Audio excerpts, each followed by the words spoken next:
In the coastal city of Wavecrest, 1998 was shaping up to be an unforgettable year. The city, with its golden sands and azure waters, was gearing up for its annual surfing championship. Tourists and surf enthusiasts flocked to the beaches, eager to witness the spectacle. Jamie Foster, a 19-year-old local, was the star everyone was betting on. With a natural talent for surfing and a deep connection to the ocean, he was Wavecrest's pride. Every morning, before the beaches get crowded, Jamie would be out on the waves, practicing his moves. On one such morning, the sea was particularly challenging.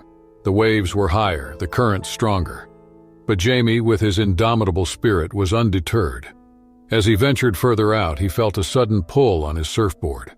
As Jamie glanced downward, he spotted a shadow darting swiftly beneath him. Before he could react, a hammerhead shark, enticed by the board's movement, lunged at him, clamping its jaws down on his ankle. The pain was immediate and searing. Blood clouded the water around Jamie as he tried to free himself from the shark's grip. Each second felt like an eternity. The once serene morning had turned into a scene of chaos. On the shore, a few early risers noticed the struggle. Among them was Alex Turner, a former lifeguard with years of experience. Alex dove into the water without a second thought, swimming with powerful strokes towards Jamie. The shark, perhaps startled by Jamie's frantic movements, momentarily released its grip. Seizing the opportunity, Jamie, despite the pain, began to paddle back towards the shore, using his surfboard as a shield. Alex reached him midway, grabbing the board and helping Jamie navigate the waves. The hammerhead, its curiosity piqued, circled them a few times but didn't attack again. Perhaps it had realized that Jamie wasn't its usual prey. By the time they reached the shore, a crowd had gathered.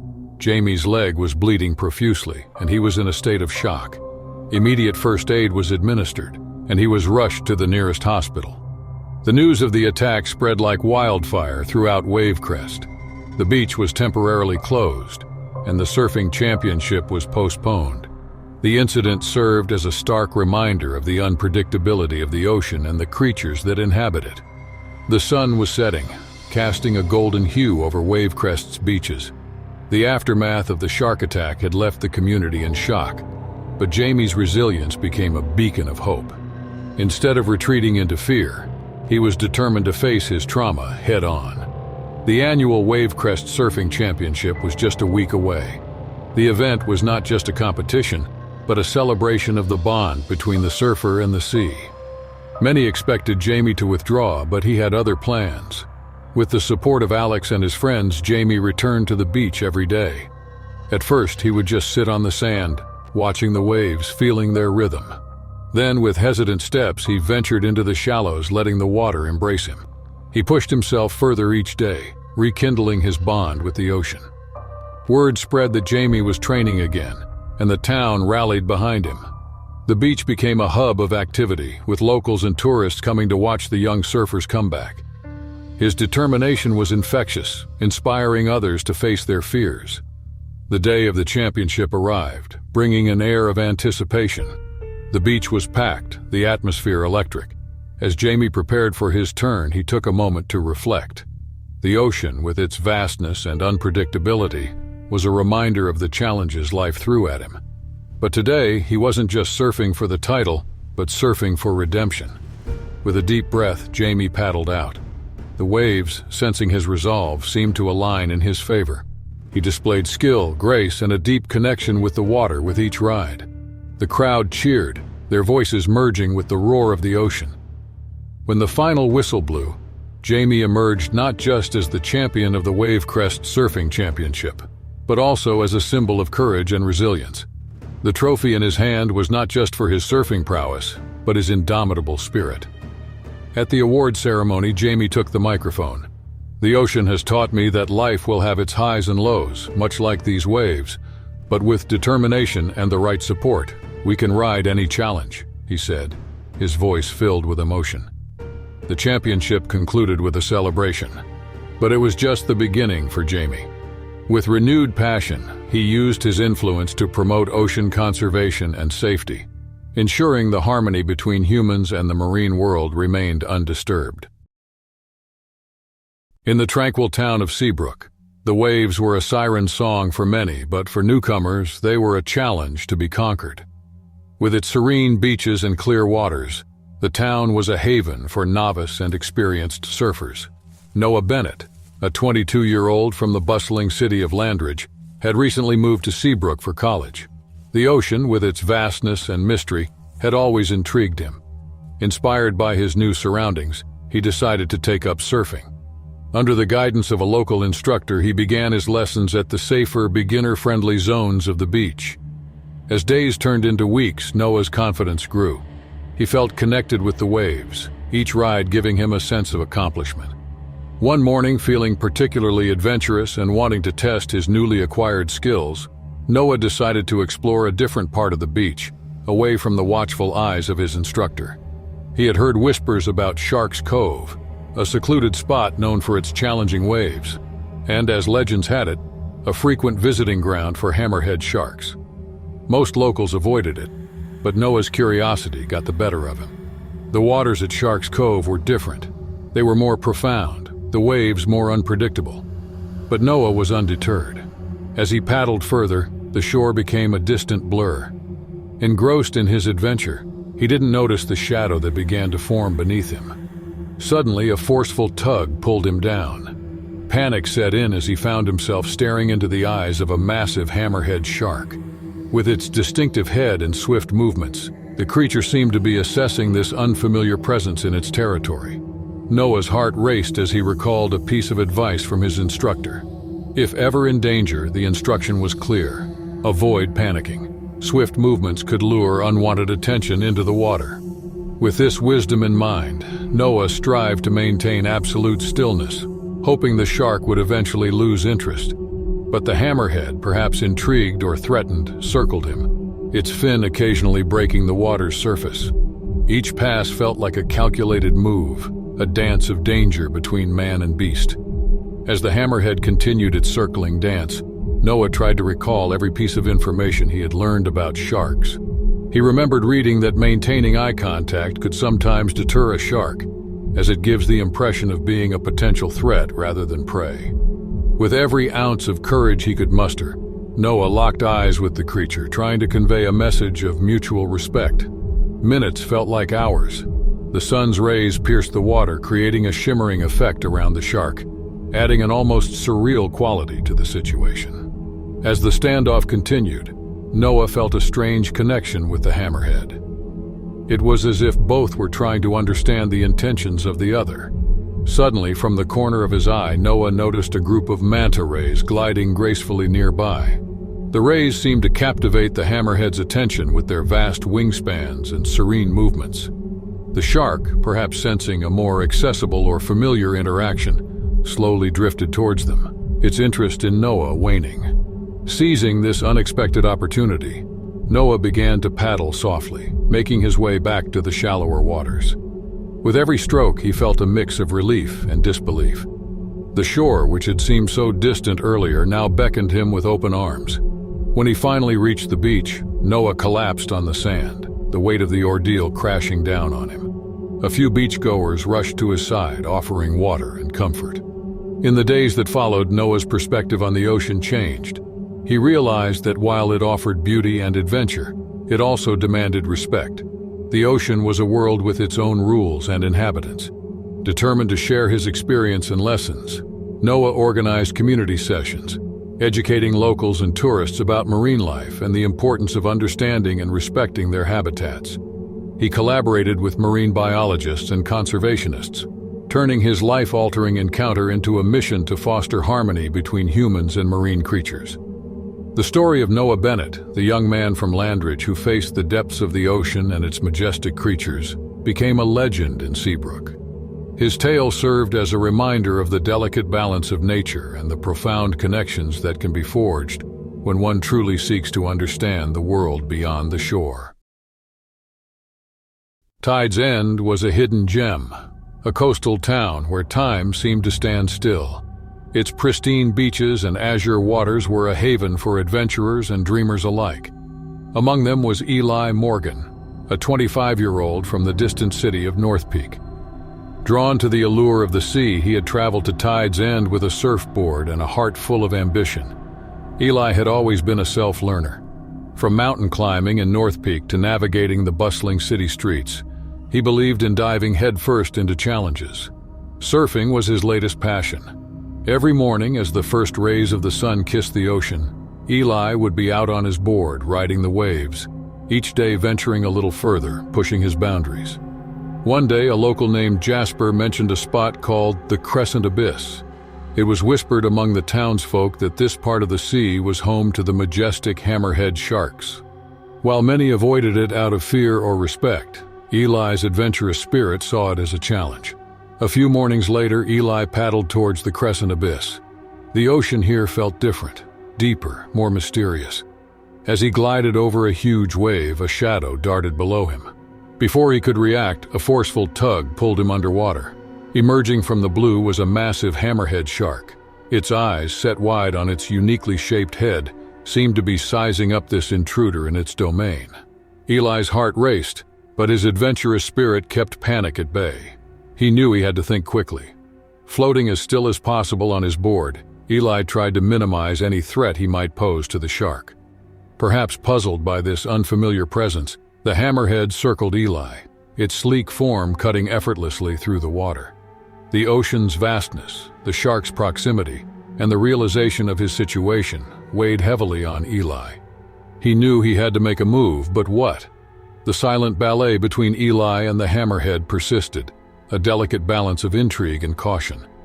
A fleeting shadow passed over Eli each time the shark's dorsal fin broke the water's surface.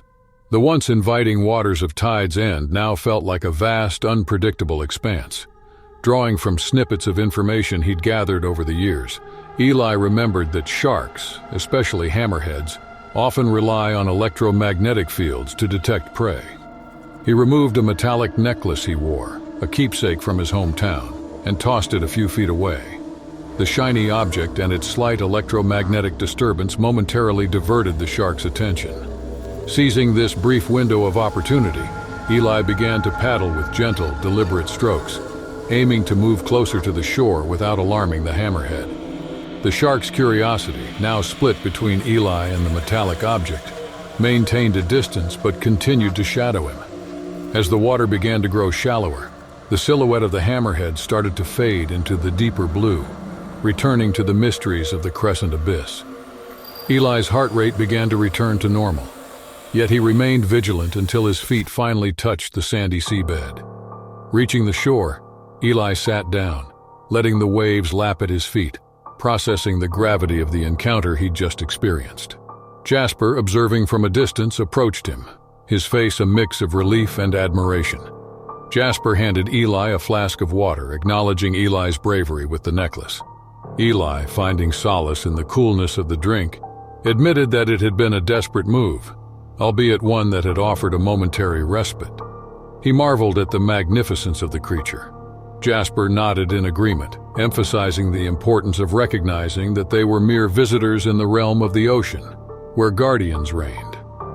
The two sat in contemplative silence, watching the sun cast its golden hues on the water. Eli felt a profound connection to Tide's End, not as a tourist destination but as a place of learning and respect. In the days that followed, Eli's routine didn't change much. He continued to surf, but with a heightened awareness and reverence for the ocean and its inhabitants. He often found himself sitting at the edge of the Crescent Abyss, not as a challenger but as an observer, hoping to glimpse the majestic hammerhead. One evening, as Eli shared his experience with a group of locals at a beachside cafe, an elderly woman named Mabel approached him. She was known in Tide's End as the Keeper of Ocean Tales. Her words centered around how his encounter reminded her of ancient stories where man and beast communicated without words, understanding each other's essence. Eli listened intently as Mabel recounted old tales where humans and marine creatures coexisted harmoniously, respecting boundaries and understanding mutual curiosities. These stories are passed down through generations, emphasizing the importance of coexistence and understanding.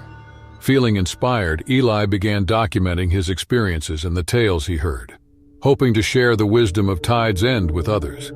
He realized that every wave, every creature, and every grain of sand had a story to tell. And while he never had another close encounter with the Hammerhead, the lessons from that day stayed with him. Tide's End was no longer just a coastal town. It was a reminder of the delicate balance of nature and the profound connections waiting to be forged when one approaches the world with curiosity and respect.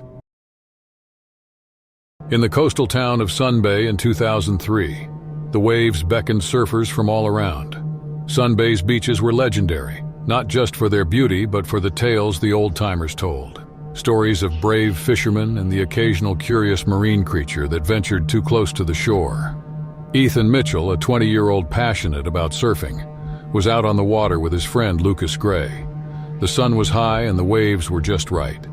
Eager to catch the perfect wave, Ethan paddled further out, leaving Lucas behind. Ethan felt a sudden jolt on his surfboard as he waited for the next wave. Startled, he looked down to see the unmistakable dorsal fin of a hammerhead shark. With its wide-set eyes, the shark seemed to be sizing him up. Before Ethan could react, the shark lunged, biting into his calf. The pain was immediate and intense. Ethan screamed, blood clouding the water around him. Panic set in. He tried to kick the shark away, but the creature was relentless. Upon witnessing the attack, Lucas raised an alarm as he shouted. Nearby, Clara Thompson, a marine biologist on vacation in Sun Bay, noticed the unfolding drama. With swift determination, she seized her kayak and began paddling toward Ethan, urging him to stay still as she approached. Clara began banging on the side of her kayak as she approached, creating a diversion. Detecting another presence, the hammerhead shark released its grip on Ethan and shifted its attention toward Clara. This gave Ethan the precious seconds to scramble back onto his surfboard, clutching his injured leg. With the shark now focused on Clara, Lucas paddled over to Ethan and together they made their way back to the shore, their hearts racing. Using her knowledge of sharks, Clara continued to distract the hammerhead until it lost interest and swam away. She then returned to the beach where a crowd had gathered, having witnessed the harrowing encounter. Drenched and in pain, Ethan was swiftly attended to by some beachgoers with first aid training. His leg was bandaged and rushed to the nearest medical facility. The bite wasn't deep, but the scars would serve as a lifelong reminder of his brush with the ocean's predator. The day's events became the talk of Sun Bay, a reminder of the unpredictable nature of the ocean and the creatures that call it home. The news of Ethan's encounter spread rapidly throughout Sun Bay. By evening, it was the only topic of discussion. Locals gathered at the town's diner exchanging stories of their close encounters and marveling at Ethan's luck. Ethan's parents were relieved and grateful and invited Clara to their home. Over a warm meal, they listened intently as Clara shared her knowledge about hammerhead sharks.